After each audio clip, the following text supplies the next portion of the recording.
राधे राधे, जय श्री कृष्णा। मैं सीमा सिंह आप सभी धर्म प्रेमियों का स्वागत करती हूँ। आज मैं आपको श्राद्धों के दिनों में सुनी जाने वाली एक पौराणिक कहानी सुनाने जा रही हूँ। आशा करती हूँ आपको यह कहानी ज़रूर पसंद आएगी। आइए अब हम श्राद्धों में सुनी जाने वाली कहानी सुनते हैं। एक गांव में एक साहूकार पति पत्नी थे। उनके एक बेटा और एक बेटी थी। बेटे का नाम बुद्धिराम और बेटी का नाम बुद्धि था। उनके माता पिता मर चुके थे। श्राद्धों के दिन आए तो बुद्धिराम ने अपनी पत्नी से कहा कि मैं माता पिता का श्राद्ध करने के लिए गयाजी जा रहा हूँ। तू पीछे से मेरी बहन को 16 दिन तक रोज़ बुलाकर जिमा देना। पत्नी अपनी ननद से बहुत चिढ़ती थी। उसने अपने पति से कहा, ठीक है, आप निश्चिंत होकर चले जाइए, मैं जैसा आप कह रहे हो वैसा ही करूँगी। बुद्धिराम अपनी पत्नी के स्वभाव से वाकिफ़ था। उसे पता था कि उसकी पत्नी उसकी बहन के साथ कैसा बर्ताव करेगी। साहूकार का बेटा अपने माता पिता का श्राद्ध करने के लिए गयाजी चला गया। पीछे से बुद्धिराम की पत्नी अपनी ननद को खाना खाने के नाम से अपने घर बुलाती और उससे वह अपने घर का सारा काम करवाती, झाड़ू पोछा बर्तन रोटी सभी करवाती और उसे बदले में सूखी रोटी खाने को देती थी। जिस दिन बुद्धिराम के माता पिता का श्राद्ध था, बुद्धिराम की पत्नी अपनी ननद को उसके घर श्राद्ध पर खाना खाने के बुलाने के लिए गई और बोली कि ननद बाईसा, आप मेरे घर खाना खाने तब आना जब पेड़ की पत्तियां हिले, हवा चले और हल्की हल्की बारिश हो रही हो, तब आना। ननद अपने बच्चों के साथ झोपड़ी के बाहर बैठ गई और बार बार उठकर देखने लगी कि पेड़ की पत्तियां हिले, हल्की हल्की बारिश हो तो मैं अपने माता पिता के श्राद्ध का खाना खाने जाऊं। परंतु न तो हल्की हल्की बारिश हुई और न ही पेड़ की पत्तियां हिली और न ही वो जा पाई। इस तरह देखते ही देखते सुबह से दोपहर और दोपहर से शाम हो गई, लेकिन न तो हल्की हल्की बारिश हुई और न ही पेड़ की पत्ते हिले। बुद्धि के बच्चों ने कहा कि माँ, हमें भूख लग रही है। तब बुद्धि ने कहा कि बच्चों, मैं तुम्हारी मामी के घर काम करने जा रही हूँ। आटा लगाने के बाद जब मैं नाली में हाथ दूँ तो तुम वहाँ आकर पानी पी लेना। बच्चों ने ऐसा ही किया। जब वह आटा लगाने के बाद नाली में हाथ धो रही थी तो खिड़की में से उसने अपने बच्चों को आटे धुले हाथ का पानी पीते हुए देखा तो उसे बहुत रोना आया, उसके आंसू निकल पड़े। उधर बुद्धिराम जब अपने माता पिता का श्राद्ध कर रहा था तो अंजलि में खून के आंसू आ गए। उसने पंडित से इसका कारण पूछा। तब एक ज्ञानी पंडित ने कहा कि बेटा, तेरी कोई बहन बेटी रो रही है, इसी से तुम्हारी अंजलि में खून के आंसू आ गए हैं। बुद्धिराम समझ गया कि उसकी पत्नी ने उसकी बहन को रुलाया होगा।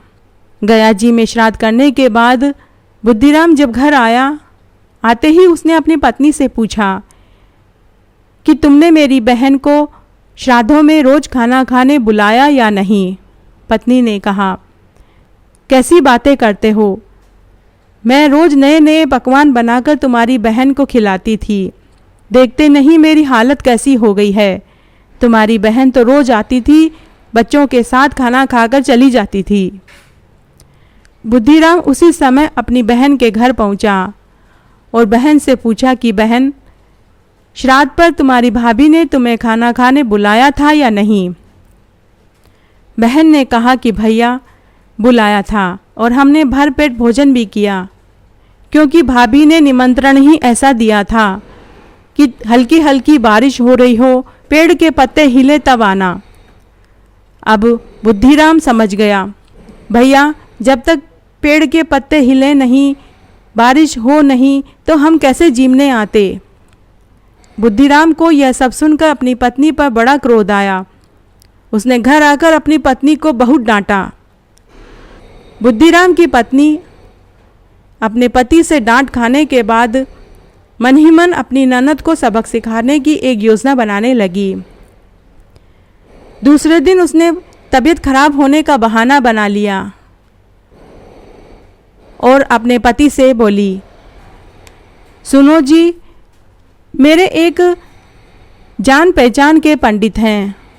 उन्होंने कहा कि मेरी तबीयत बहुत ज़्यादा ख़राब है और मेरी तबीयत तभी ठीक होगी जब आपकी बहन काला मुंह करके जूते चप्पलों की माला पहनकर गधे पर बैठकर आएगी, तभी मेरी तबीयत ठीक होगी।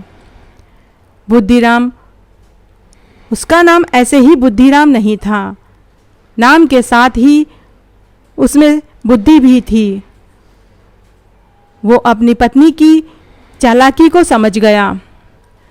बुद्धिराम ने भी एक चालाकी चली। उसने थोड़ी देर बाद वापस आकर अपनी पत्नी से कहा, सुनो भगवान, अभी अभी तुम्हारे मायके से एक आदमी आया। उसने कहा तेरे पीहर में आग लग गई है, उनका सब कुछ जलकर भस्म हो गया है, वो भूखों मर रहे हैं, तू उनके लिए भोजन की व्यवस्था कर दे तो मैं उनको दे आऊं। इतना सुनते ही बुद्धिराम की पत्नी की तबीयत ठीक हो गई और उसने जल्दी से अपने पीहर वालों के लिए हलवा पूड़ी और आलू की सब्जी बनाई और खूब सारे अन्न की बोरियां, दाल, चीनी, गुड़ बैलगाड़ी पर लाद दी और कहा कि आप मेरे मायके में देकर आओ। बुद्धिराम की पत्नी ने अपने बेटे को भी अपने पति के साथ भेज दिया और बेटे से कहा कि बेटा ध्यान रखना, यह गाड़ी तुम्हारे नाना के यहाँ ही जानी चाहिए, कहीं यह गाड़ी तुम्हारे पिता बुआ के घर की ओर न मोड़ ले।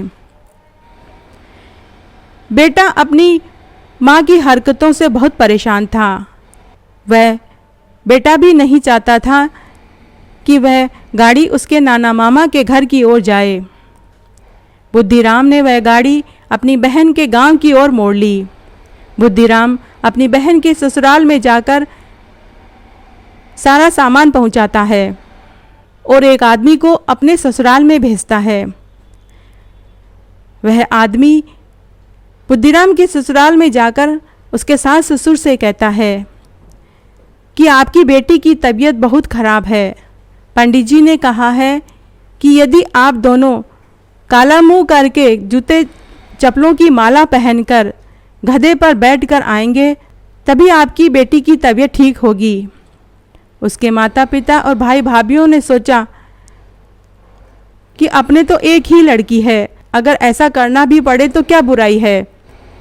उन सब ने काला मुंह किया, जूते चप्पलों की माला पहनी और गधे पर बैठकर अपनी बेटी से मिलने के लिए आ गए।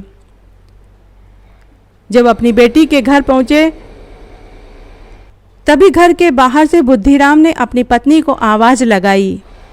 उसकी पत्नी ने सोचा कि उसकी बहन गधे पर बैठकर मुंह काला करके जूतों की माला पहनकर आई होगी।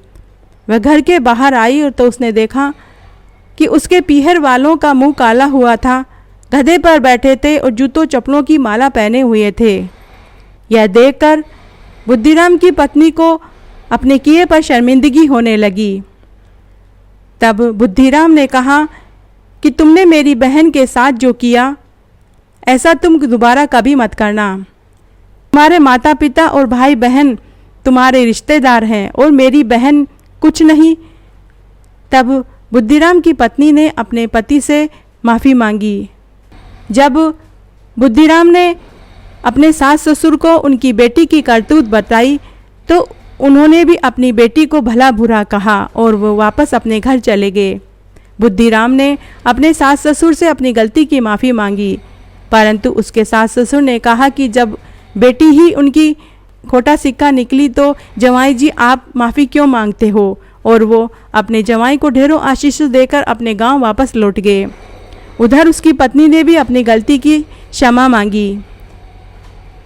तब बुद्धिराम ने पूरे गांव में ढिंडोरा पिटवा दिया कि कोई भी अपनी बहन बेटी का जीव न दुखावे और श्राद्ध में बहन बेटी और भांजे भांजियों को खाना खाने के लिए ज़रूर बुलावें। श्राद्ध में पितरों का आशीर्वाद तभी मिलेगा जब वे अपनी बहन बेटी भांजे भांजियों को खाना खिलाएंगे। इस तरह आज मैंने आपको श्राद्धों में सुनी जाने वाली एक कहानी सुनाई। आशा करती हूँ आपको ज़रूर पसंद आएगी। धन्यवाद।